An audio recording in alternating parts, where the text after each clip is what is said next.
La presente, Stephanie Saraid Arrieta Jojoa, auxiliar judicial ad honorem del Juzgado Segundo Administrativo de Circuito de Buga, tengo el gusto de presentar al escritor quindiano Humberto Martínez Restrepo, quien nos ofrece una charla gramatical sobre el uso correcto del género de los sustantivos que designan cargos de gestión. Con ustedes, el escritor Martínez Restrepo.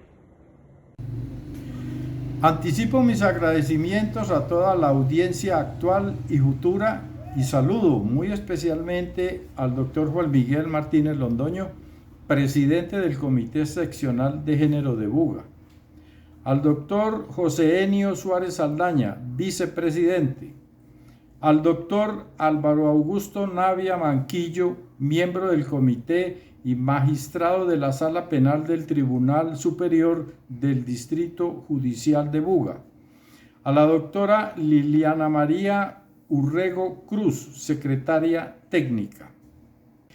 La razón de esta charla es dar unas pautas del lenguaje relacionadas con el femenino o el masculino de algunos términos que denominan cargos.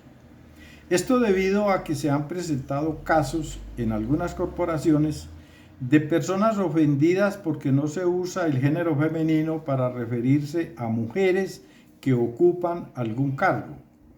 Se hace entonces necesario ofrecer una instrucción corta del tema para aclarar que el nombre de esos cargos es generalmente un verboide llamado participio activo, a través del cual el verbo se hace sustantivo para realizar en sí mismo la acción del verbo. Ejemplo: presidir, presidente; gobernar, gobernante; amar, amante; cantar, cantante. Lo anterior nos remite entonces a un estudio del participio. El participio es en gramática un verboide, donde el verbo no se conjuga en ninguna persona, sino que empieza a funcionar generalmente como adjetivo calificativo o como sustantivo, sin perder del todo su naturaleza verbal. Hay dos participios, el activo y el pasivo. Vamos a ver el participio pasivo. Cuando el verboide es adjetivo, está funcionando en su forma pasiva y en esta forma adquiere la cualidad de trasladar la acción a otro. Y así se llama participio pasivo, porque siempre hay otro sobre quien recae la acción. Ejemplo: presidir, presidido. Decimos: el campeonato fue presidido por José Ramírez. Gobernar, gobernado. Decimos: el emporio es gobernado por Anabel Jiménez. Amar, amado. Decimos: Ernesto es amado por su esposa. Cantar, cantado. Ella ha cantado hasta el agotamiento. Como adjetivo o participio pasivo tiene cualidades de género y número así. Ejemplo: presidido, presidida; presididos, presididas; gobernado, gobernada; gobernados, gobernadas. Pero en este caso del participio pasivo es necesario hacer notar que el género no concuerda con la persona que ejecuta la acción, sino con aquello que recibe la acción. Así que el participio pasivo de presidir no concuerda con el género de quien preside, ya sea él o ella, sino con la corporación o entidad presidida, como lo veremos a continuación. Colombia fue presidida por Alberto Lleras Camargo. Para acortar, pasemos al tema que nos interesa, el participio activo. Cuando el verboide es sustantivo, se llama participio activo porque realiza en sí mismo la acción enunciada. Ejemplo: presidir, presidente; gobernar, gobernante; amar, amante; cantar, cantante. Obsérvese que aquí el verbo, que es la acción, se transforma en sustantivo, personalizándose a través de la terminación ente o en algunos casos ante. Con ella, la acción se transforma en un ser, asume la categoría de sustantivo.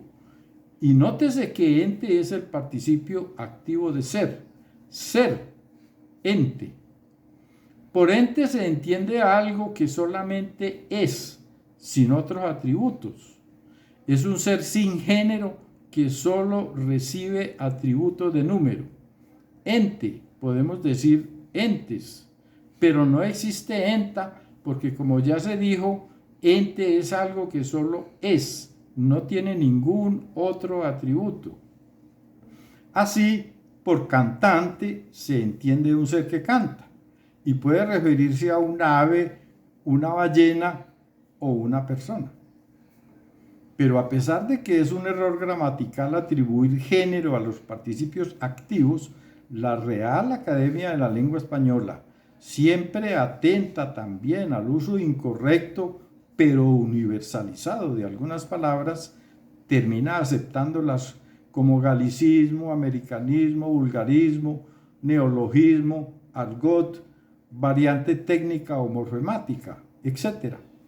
Y, para nuestro caso, ha aceptado como castizas, en calidad de femeninos morfemáticos, las palabras presidenta y médica.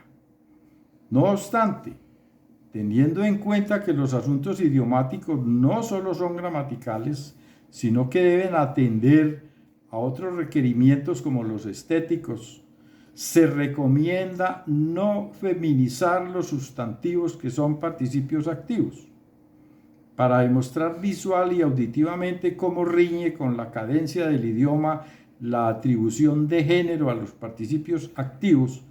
Presento una frase loca con participios activos feminizados. Nuestra presidenta, además de gobernanta, es amanta de la literatura y cantanta. Queda claro que la palabra presidente no hace alusión a un ser femenino o masculino, pero como sustantivo que es, exige del artículo para señalarla. Y es aquí en el artículo donde el usuario puede y debe hacer la diferenciación de género. La presidente, el presidente. La señora presidente, el señor presidente. Pero debido a que la Real Academia ungió como castizas las palabras presidenta y médica, pueden ser utilizadas como castizas. Los demás cargos cuya locución denominativa es un sustantivo que deviene de un verbo son gramaticalmente verboides en participio activo y no admiten diferenciación de género. Pero aquellos cargos que no devienen de un verbo sí admiten el femenino. Ejemplo, alcalde, alcaldesa. Y es que no existe el verbo alcaldar. Ingeniero, ingeniera. Tampoco existe el verbo ingenieriar. Arquitecto, arquitecta. Es necesario saber que no todos los participios activos son sustantivos. Algunos son proposiciones como durante y mediante. Otros son adverbios como bastante y no obstante. Este lo traigo a colación porque viene de obstar, verbo antiguo que significa impedir. Aclaro que algunos académicos amparados en estudios del latín y del griego antiguo niegan que ente sea el participio activo de ser, pero el hecho real es que con los impergaminos lingüísticos el participio activo de ser es ente. Es de notar que en cualquier momento la Real Academia de la Lengua Española puede aceptar la feminización de otros participios activos para fluir con los tiempos actuales, y será ella quien señale cuáles términos acepta, pero a continuación adjunto un informe de la Real Academia donde deja entrever su rechazo a estos artificios. Dice así: Desdoblamiento es uno de los usos no sexistas del lenguaje propuestos en las guías. Hablamos de las guías académicas o de los colegios. Así, se propone escribir ciudadanos y ciudadanas, niños y niñas, alumnos y alumnas. Al respecto, la Real Academia expresa su rechazo así: este tipo de desdoblamientos son artificiosos e innecesarios desde el punto de vista lingüístico.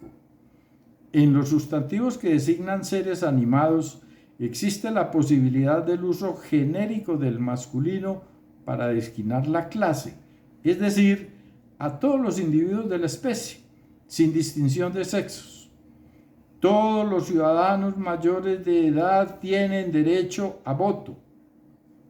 Ahora bien, se considera justificada la mención explícita del femenino solo cuando la oposición de sexos es relevante en el contexto. Ejemplo, cuando dicen: el desarrollo evolutivo es similar en los niños y las niñas de esa edad. La actual tendencia al desdoblamiento indiscriminado del sustantivo en su forma masculina y femenina va contra el principio de economía del lenguaje y se funda en razones extralingüísticas. Por tanto, deben evitarse estas repeticiones que generan dificultades sintácticas y de concordancia y complican innecesariamente la redacción y lectura de los textos. Sigue diciendo la Academia: ciudadano, ciudadana. El sustantivo ciudadano es nombre masculino que significa el que está en posesión de los derechos de la ciudadanía. El sustantivo ciudadano no ha tenido la forma femenina en el diccionario de la Real Academia.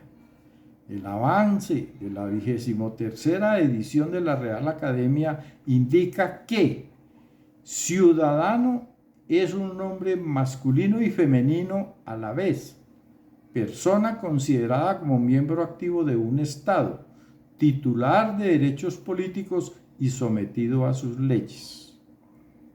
Para terminar, recalco que la Real Academia se ha referido aquí al sustantivo ciudadano, pero cuando el término está calificando a una persona específica ya mencionada, actúa como adjetivo, y como adjetivo asume el género de la persona que califica así. Ligia es ciudadana ecuatoriana. Enrique es ciudadano americano. Espero que haya quedado claro y agradezco su atención a la presente. Agradecemos al novelista quindiano Humberto Martínez Restrepo su aporte a este Comité Seccional de Género.